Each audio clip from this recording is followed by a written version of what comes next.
Nadie dudaría que estamos viviendo en una época muy singular de la historia, ¿verdad? Y no precisamente por ser la mejor, sino la peor de todas. Y esto nos llama poderosamente la atención porque el hombre tiene más de 6.000 años de historia. Normalmente el tiempo nos da experiencia, nos da conocimientos y por lo tanto, pues el tiempo debería de hacer que las cosas mejoraran. Pero ocurre todo lo contrario. Es cierto que podemos, por ejemplo, viajar a otra parte del mundo en tan solo unas horas. Es cierto también que tenemos máquinas pues, que nos ayudan o nos evitan hacer tareas duras y tediosas. Hasta la expectativa de vida ha crecido un poco, pero no hemos aprendido a vivir en paz, no hemos erradicado el riesgo de las guerras, ni la codicia siquiera se ha podido controlar y estamos al borde de un cataclismo climatológico, pudiéramos decir, en el planeta. Así esta es la situación que nos encontramos. Claro, los testigos de Jehová, que estudiamos la Biblia, sabemos lo que dice, no nos extraña lo que estamos viendo, porque la Biblia habla de un periodo que sería exactamente así. Si queréis acompañarme, la segunda carta a Timoteo, capítulo 3, el versículo 1, segunda carta de Pablo a Timoteo, capítulo 3, versículo 1, dice Pablo aquí, pero debes saber que en los últimos días vendrán tiempos críticos y difíciles de soportar. Si la Biblia habla claramente de que llegarían los tiempos y los define como los últimos días, que serían críticos y difíciles de soportar. Y lo cierto es que nos llama la atención que dice que son los tiempos. Es decir, no importa en qué parte del mundo vivamos, no importa que vivamos tampoco en una ciudad o en un pueblo, un medio rural, que seamos hombres o mujeres, que seamos jóvenes o mayores, para todos estos son tiempos críticos y difíciles de soportar. Bueno, esta es la mala noticia, ¿eh? Pero ¿cuál es la buena noticia?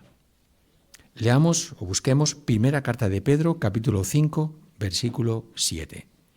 Primera carta de Pedro, capítulo 5, versículo 7. Y aquí ahora el apóstol Pedro, pero evidentemente ambos por inspiración, reflejando la manera de pensar de Dios, dice, mientras echan todas sus inquietudes sobre Él, porque Él se preocupa por ustedes. ¿Quién es este Él? Pues el versículo 6 nos dice que es Dios.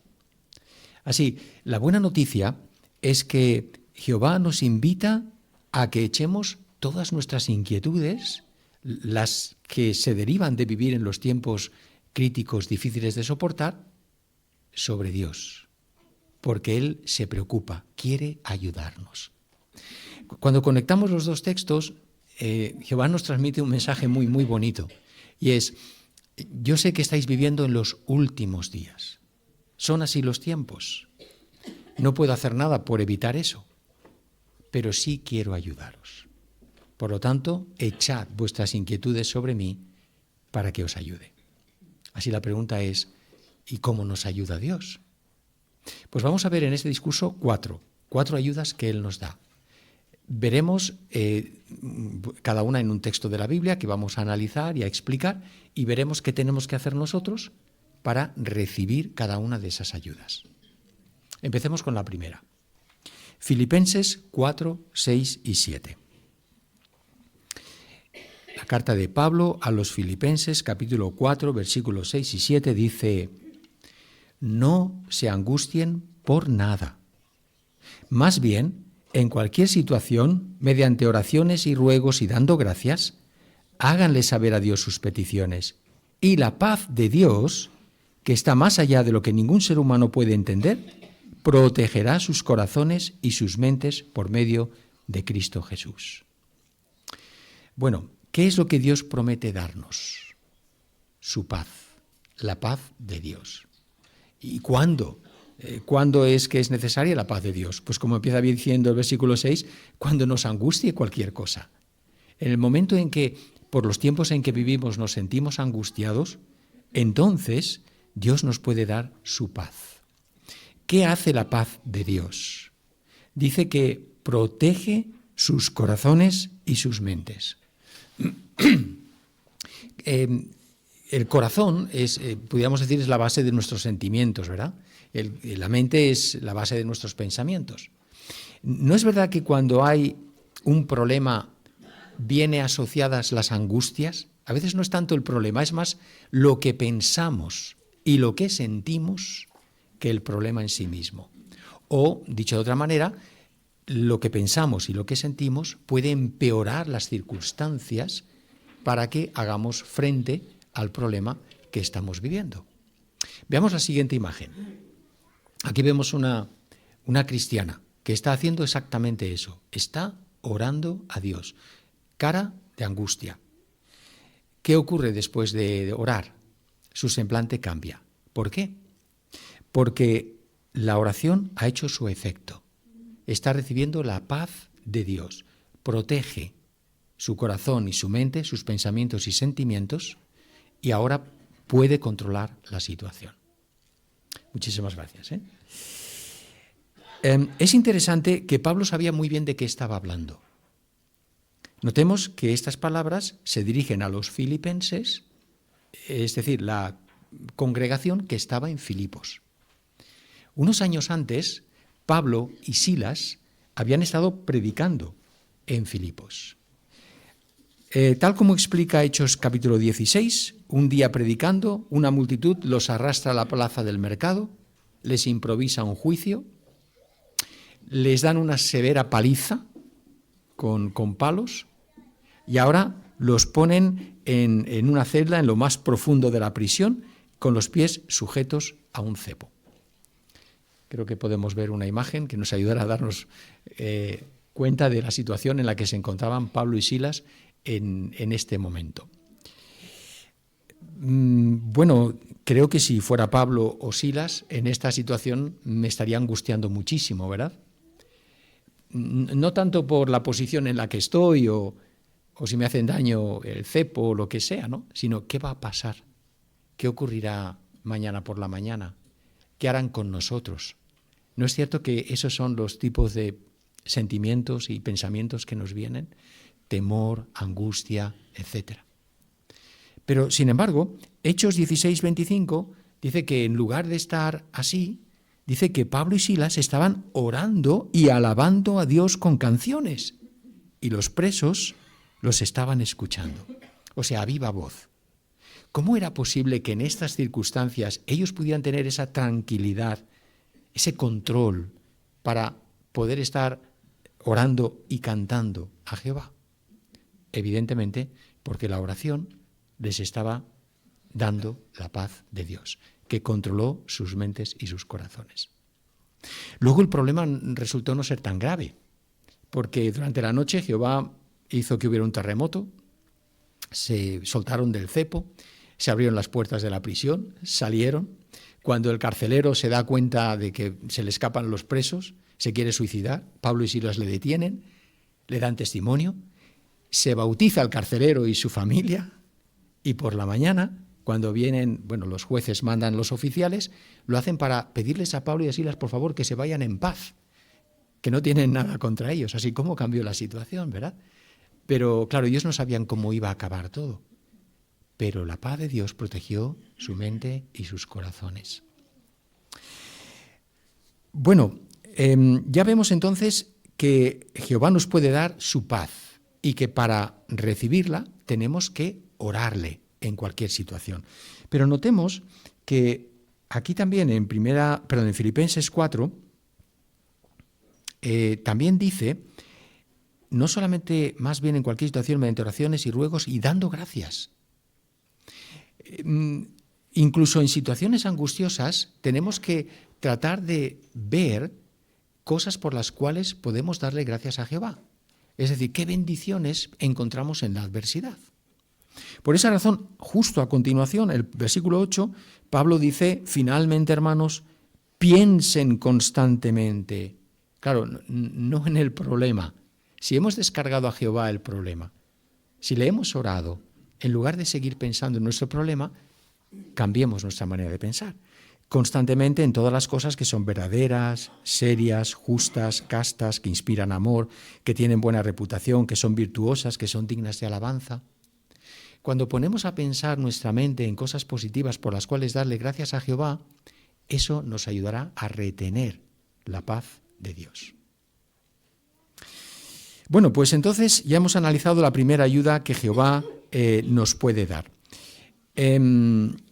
Y entendemos que para recibirla tenemos que orarle. Y no solamente orarle, sino también ponernos a pensar en cosas positivas, para cuando le oremos también le demos las gracias. ¿Cuál es la segunda ayuda que Jehová nos da? Vamos a buscar, por favor, Salmo 94, 19. Salmo 94, 19. Nuevamente una situación de angustia, la que se relata aquí. Dice el versículo 19, cuando las preocupaciones me abrumaban, tú me consolabas y me tranquilizabas. Así, la segunda ayuda que Jehová nos puede dar es consuelo. Consuelo que nos pueda tranquilizar.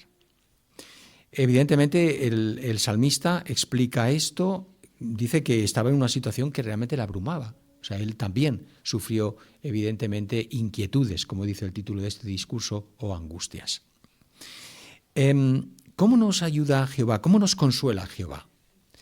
Lo cierto es que seguramente a todos, cuando hablamos de consuelo, nos viene a la mente las palabras de Romanos 15:4, ¿no?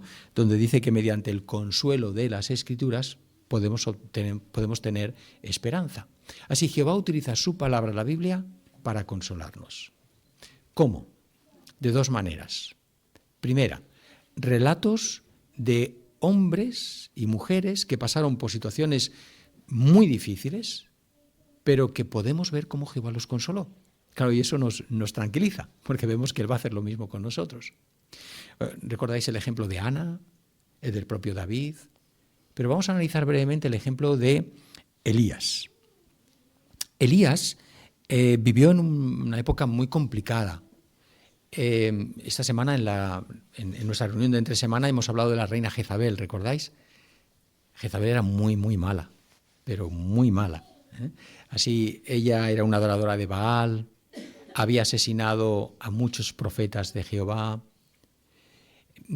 Claro, en esa situación, de hecho, Elías, podemos decir que había salvado la vida por los pelos en muchas ocasiones.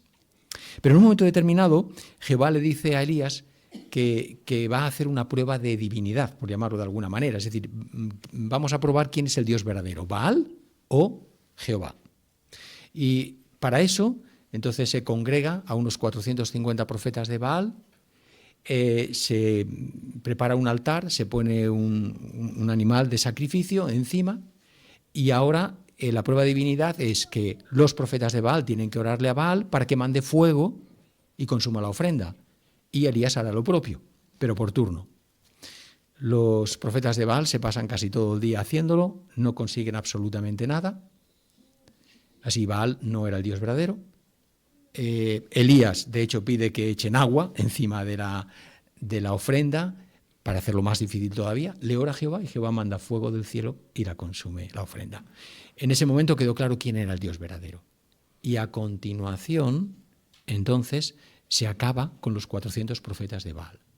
Cuando Jezabel se entera de esto, como indica primero el libro de Primero de Reyes, capítulo 19, inmediatamente dice que da orden de búsqueda y captura de Elías. En 24 horas, Elías tiene que desaparecer del planeta. ¿Cómo nos sentiríamos si fuéramos Elías? Estaríamos, angustiados, ¿verdad? A tal grado que Elías huyó despavorido. De hecho, del Monte Carmelo, que está al norte de Israel, hizo un largo viaje atravesando el desierto, internándose en la península del Sinaí y llegando hasta el Monte Horeb, abajo. ¿Por qué el Monte Horeb? Porque el Monte Horeb es donde Jehová había dado las tablas a Moisés, es donde había hecho el pacto, era la casa de Jehová. Es como si Jehová hubiera invitado a Moisés a venir a su casa para hablar con él. Así, Elías pensó, en el Monte Horeb, Jezabel no me puede tocar. Pues Es interesante notar que a lo largo de todo el viaje Jehová ayudó a Elías, le dio alimento, le procuró descanso, y una vez que llegó al monte Horeb, primero le permitió descansar bien, y entonces después de que había descansado, le hace salir de la cueva, y Jehová hace 3 milagros delante de él. Un viento, un terremoto, un fuego que llega incluso a partir montañas, pero a Elías no le pasa absolutamente nada, está intacto. Podemos ver una imagen que quizás nos ayudará a visualizar esto. Así, esto le ayudó a Elías a entender que con la protección de Jehová, no importara dónde estuviera, era intocable. Jezabel no podía hacer nada contra el poder de Jehová. Muy bien, muchísimas gracias. Así, ¿qué forma tan tranquilizadora podemos decir que Jehová trató con Elías? De hecho, después de lo que hemos visto, en 1 de Reyes capítulo 19, versículo 12, dice que Elías oye una voz calmada y baja que le pregunta a Elías, ¿por qué estás aquí? Y claro, esa es la pregunta para que Elías empiece a explicar cómo se siente, se desahogue absolutamente. Jehová le reafirma que está con él, le comisiona, le da ayuda y lo manda de vuelta para cumplir con su asignación.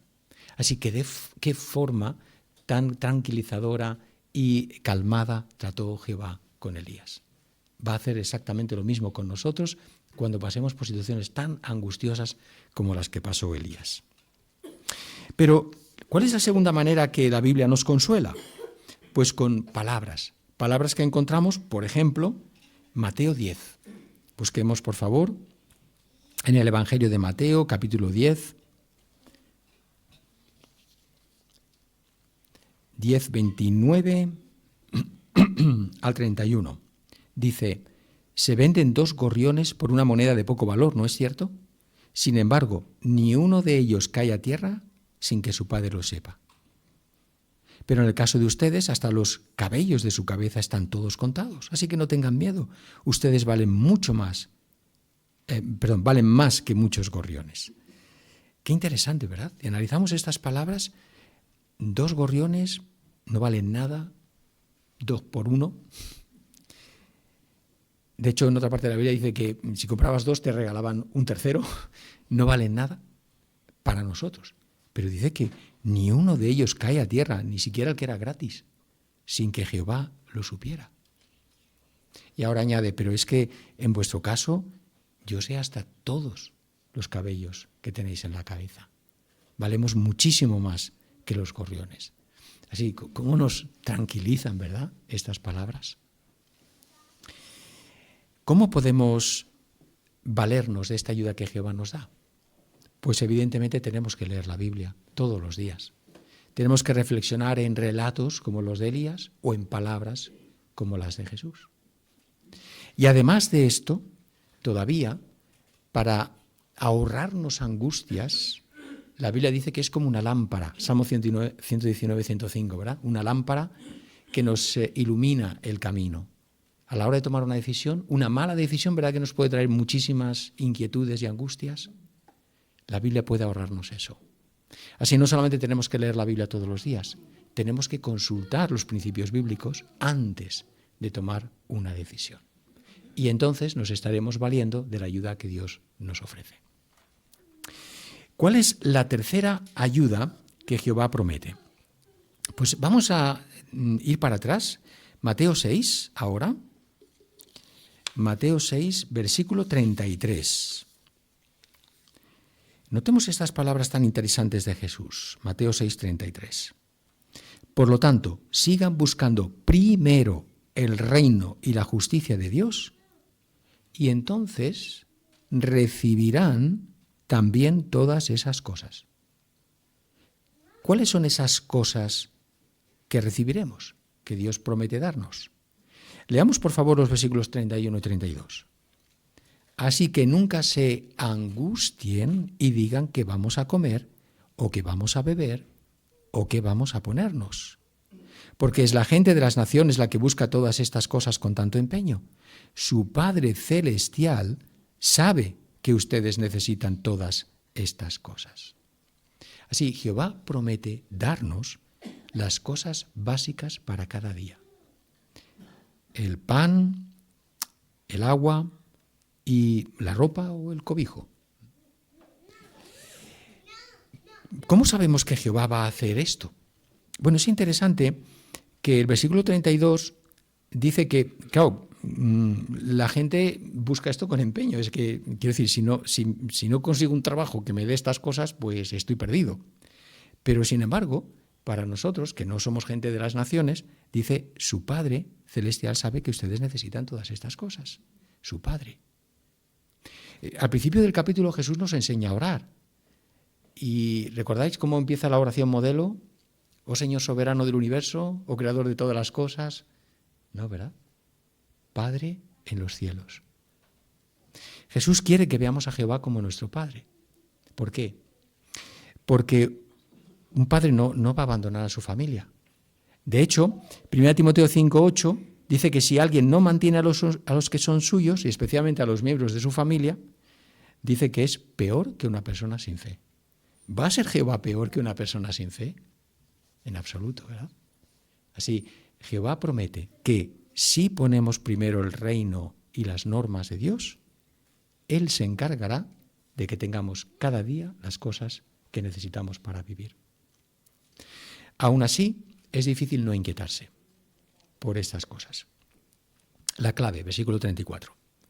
Así que nunca se angustien por el día siguiente, porque el día siguiente traerá sus propias preocupaciones. Bastante hay con los problemas de cada día. En otras palabras, Jesús dice que tenemos que orar cada día a Dios diciendo, danos el pan para este día. Y Jehová promete darnos el pan para este día. Pero no quiere quiere que nos ocupemos en conseguir el pan para este día, que Jehová bendecirá eso, pero que no nos preocupemos por el pan de mañana. ¿Por qué? Porque mañana será otro día y Dios nos dará el pan para ese día, o nos ayudará a hacer frente a las angustias de ese día. Así, por lo tanto, la ayuda que Jehová aquí promete es darnos incluso las cosas físicas básicas que necesitamos. Y lo que tenemos que hacer es poner siempre en primer lugar el reino de Dios y sus normas.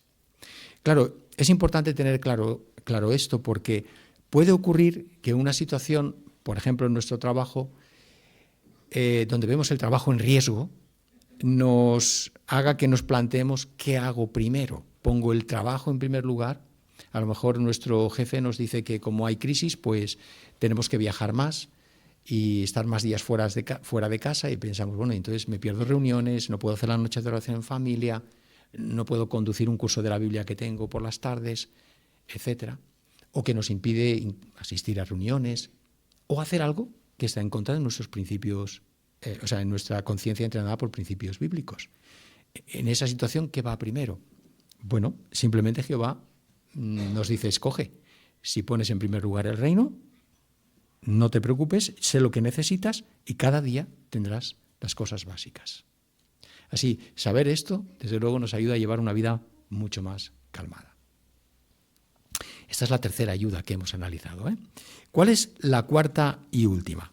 Pues bueno, ahora vamos a Proverbios 17, 17. Proverbios 17, 17. Y ese texto también, nuevamente, habla de una situación de angustia. Dice, el verdadero amigo ama en todo momento y es un hermano en tiempos de angustia. Básicamente lo que viene a decir aquí el sabio Salomón es que en tiempos de angustia lo mejor es tener un buen amigo, porque un buen amigo se convertirá en un hermano en esa situación. Nadie negaría esto, ¿verdad? Pero ¿por qué decimos que esto es una ayuda que nos da Jehová? Porque en este mundo frío, Jehová nos ha dado una congregación, un grupo de amigos. Un grupo de amigos que se comportarán como hermanos cuando pasamos por una situación de angustia. Esto lo podemos encontrar, sí, en nuestra propia congregación. ¿Qué tenemos que hacer para recibir la ayuda de los amigos, de los hermanos? Leamos Hebreos 10, 24, por favor. Hebreos 10, 24.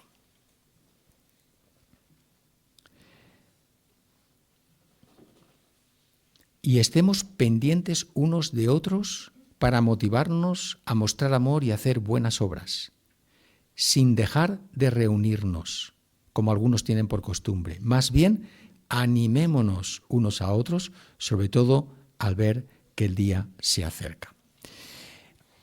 Es interesante que cuando aquí está hablando de estar pendientes unos de otros, la nota dice que se puede también traducir por preocupémonos unos por otros, pensemos unos por otros. Así, en la congregación todos nos preocupamos los unos por los otros. ¿Y cuándo es un buen momento para que se vea esta preocupación, este interés y se pueda ofrecer ayuda? En las reuniones. Por eso nos dice, sin dejar de reunirnos. Observemos la siguiente imagen. A las reuniones no solo venimos a sentarnos a escuchar lo que se nos dice acerca de la palabra de Dios. Esa es una de las razones por las cuales venimos a las reuniones. Pero hay otra muy importante, en la que todos y cada uno de nosotros tiene una participación. Es la de tratar de estar pendientes de otros, de preocuparnos por otros, de pensar en otros, de ayudarles en esas situaciones. Por lo tanto, para recibir esta ayuda de Jehová, tenemos, ya no vamos a decir ser parte de la congregación, tenemos que venir a las reuniones. Si nuestras circunstancias evidentemente nos lo permiten, ¿no? Puede haber circunstancias de salud y demás que lo impidan. Pero alguien podría ser miembro de la congregación, Jalbir por ejemplo, pero si nunca viene a las reuniones, la congregación no lo conocerá, no sabe quién es. Viene un día al salón y por la cara no sabemos si está preocupado, si está bien, si está nervioso, si hay algo que le preocupe. No lo sabemos, porque no lo conocemos. Así cuando venimos a las reuniones empezamos a establecer esos vínculos de unión que permitirá a nuestros hermanos reaccionar cuando vean que algo no funciona bien, que estamos angustiados. Bien, pues hemos analizado entonces las 4 ayudas que Jehová nos promete. Vamos a repasarlas. La primera dijimos que es su paz. La segunda, consuelo. Consuelo y nos tranquiliza, también nos guía, hemos dicho. Tercera, incluso lo que necesitamos en sentido físico. Y cuarta, su apoyo a través de la congregación. ¿Qué tenemos que hacer nosotros para recibir estas 4 ayudas? Primero, orarle a Jehová. Y además, poner a pensar nuestra mente en positivo, cosas por las cuales podemos agradecerle aún en la adversidad o la angustia. 2, leer la Biblia todos los días, evidentemente, y meditar en los pasajes y las palabras que encontramos de consuelo. Y, cómo no, buscar su dirección cuando tenemos que tomar una decisión importante. Para la tercera, tenemos que poner en primer lugar el reino y las normas divinas. Y cuarto, no dejar de reunirnos.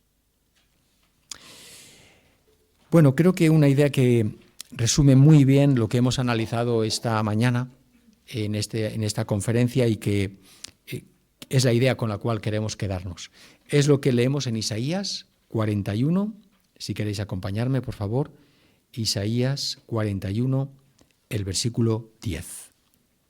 Dice Isaías 41, 10, no tengas miedo, porque estoy contigo. No te angusties, porque yo soy tu Dios. Yo te daré fuerzas, sí, yo te ayudaré. Así, Jehová está dispuesto a ayudarnos, a darnos las fuerzas cuando pasemos por angustias. Siempre va a estar a nuestro lado. Es verdad, tenemos que ejercer fe en estas palabras, ¿verdad? Tenemos que poner a Jehová a prueba, por decirlo de alguna manera, tratando de conseguir la ayuda que Él nos da. Pero si nos esforzamos por ello, si nos esforzamos por orar, por leer la Biblia, por poner en primer lugar el reino y por venir a las reuniones, no cabe duda de que veremos cómo Jehová nos ayuda cada día a hacer frente a las inquietudes que tenemos.